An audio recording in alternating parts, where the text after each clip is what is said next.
Give God 7 second. ആദിയിൽ വചനമുണ്ടായിരുന്നു, വചനം ദൈവത്തോടു കൂടെയായിരുന്നു, വചനം ദൈവമായിരുന്നു. അവൻ ആദിയിൽ ദൈവത്തോടു കൂടെയായിരുന്നു. സമസ്തവും അവനിലൂടെ ഉണ്ടായി, അവനെ കൂടാതെ ഒന്നും ഉണ്ടായിട്ടില്ല. അവനിൽ ജീവനുണ്ടായിരുന്നു, ആ ജീവൻ മനുഷ്യരുടെ വെളിച്ചമായിരുന്നു. ആ വെളിച്ചം ഇരുളിൽ പ്രകാശിക്കുന്നു, അതിനെ കീഴടക്കാൻ ഇരുളിന് കഴിഞ്ഞില്ല. ദൈവം അയച്ച ഒരു മനുഷ്യനുണ്ടായിരുന്നു, അവൻ്റെ പേര് യോഹന്നാൻ എന്നാണ്. അവൻ സാക്ഷ്യത്തിനായി വന്നു, വെളിച്ചത്തിന് സാക്ഷ്യം നൽകാൻ. അവൻ വെളിച്ചമായിരുന്നില്ല, വെളിച്ചത്തിന് സാക്ഷ്യം നൽകാൻ വന്നവനാണ്. യഥാർത്ഥ വെളിച്ചം ലോകത്തിലേക്ക് വരുന്നുണ്ടായിരുന്നു. ലോകം അവനിലൂടെ സൃഷ്ടിക്കപ്പെട്ടു, എന്നാൽ ലോകം അവനെ അറിഞ്ഞില്ല.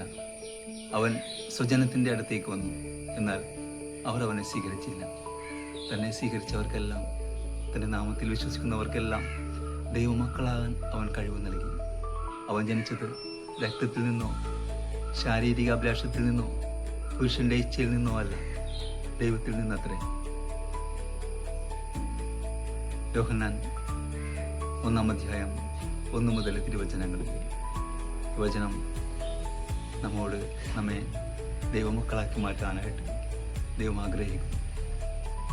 അക്ഷണം സ്വീകരിച്ചുകൊണ്ട് നാം ദൈവത്തെ പോലെ ആയി, ദൈവത്തെ പോലെ ജീവിച്ച്, ദൈവത്തെ പോലെ സ്നേഹിച്ച്, ദൈവത്തെ പോലെ ജീവിക്കാൻ നമ്മെ ക്ഷണിക്കുന്നു.